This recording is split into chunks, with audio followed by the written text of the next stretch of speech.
안녕하세요. 한류의 신과 해외 반응을 소개하는 한류클래스TV입니다.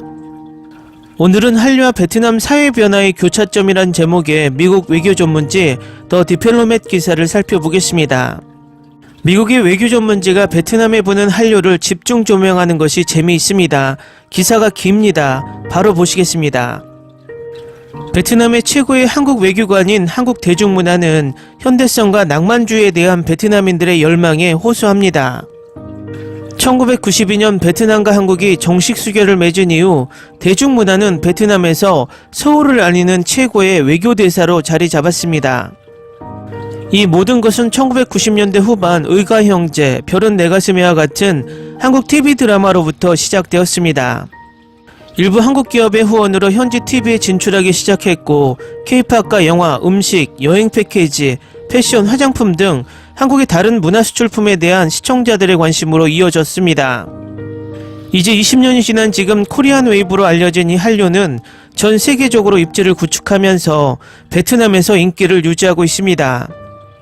많은 학자들은 이것이 부분적으로 한국을 상징과 미적 경험의 꿈의 경제로 홍보하려는 한국 정부의 정책의 결과라고 생각합니다. 지난 10년 동안 구글 트렌드 연례보고서에 따르면 한국 드라마, 한국 연예인의 제목은 베트남 사람들의 상위 검색어에 지속적으로 등장했습니다. 최근에도 응답하라 1988, 태양의 후예, 사랑의 불시착, 더 글로리 등 한국 드라마의 히트작이 베트남 SNS에서 화제가 됐습니다. KENH14, 징, VN익스프레스와 같은 가장 유명한 베트남 뉴스 웹사이트는 한국 연예계 이벤트를 자주 보도합니다.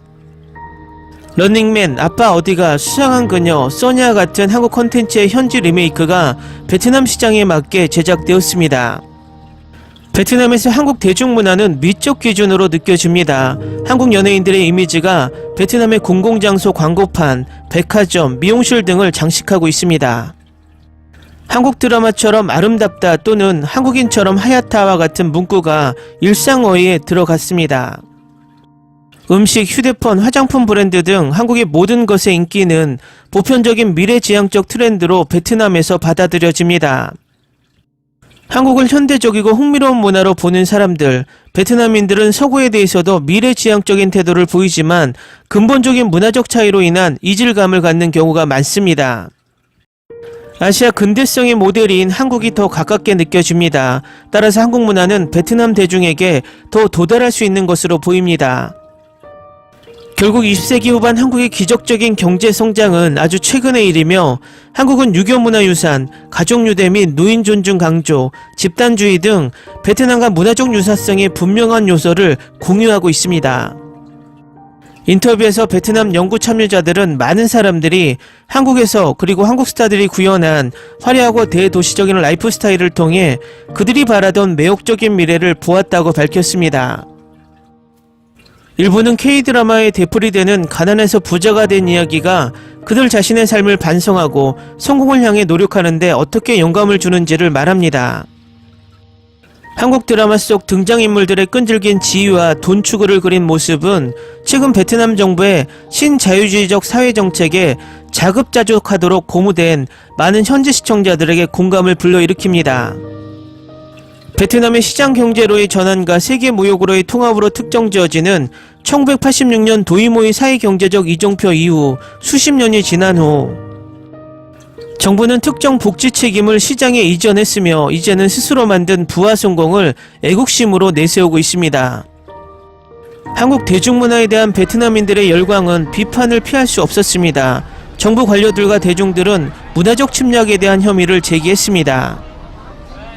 2000년대 중반부터 지역 청소년 문화의 일부가 된 K-팝 팬덤은 뜨거운 사회적 논쟁을 불러일으켰고 한국 아이돌에 대한 젊은이들의 집착에 대한 도덕적 패닉을 불러일으켰습니다. 이러한 뜨거운 반응은 K-팝 팬덤을 미국, 영국, 중국, 일본 또는 태국의 다른 장르의 글로벌 미디어와 관련된 팬 활동과 구별됩니다. 그 미디어들도 베트남에서 어느 정도 인기를 누리고 있지만 일반적으로 K-팝만큼 열띤 논쟁을 불러일으키지는 않습니다. 그러나 한국 대중문화에 대한 베트남의 반발은 다른 아시아 국가들보다 더 소극적이었고 중국과 일본에서 볼 수 있었던 것과 같은 시위는 결코 일어나지 않았습니다. 베트남에서 한국 대중문화의 지배력은 디지털화, 현대화, 도이모이 이후 소비문화의 부상에 기인할 수 있지만 최근 베트남 사회문화적 발전과의 조화도 무시할 수 없습니다. 순수하고 이성화된 낭만적 사랑, 자기애, 자기인식을 강조하는 로맨틱한 K-드라마와 감성적인 K-팝 발라드는 평범함과 사적인 것으로 변화하는 지역사회의 공감을 불러일으켰습니다. 자신의 미디어, 한국 대중문화를 소비하는 것은 자신을 극대화하는 수단부터 이상적인 로맨틱 파트너를 상상하고 사랑하고 사랑받고 싶은 욕망을 즐겁게 하고 로맨틱한 감정을 표현하고 자신을 표현하는 새로운 방식을 모색하는 등 다양한 상상을 하게 합니다.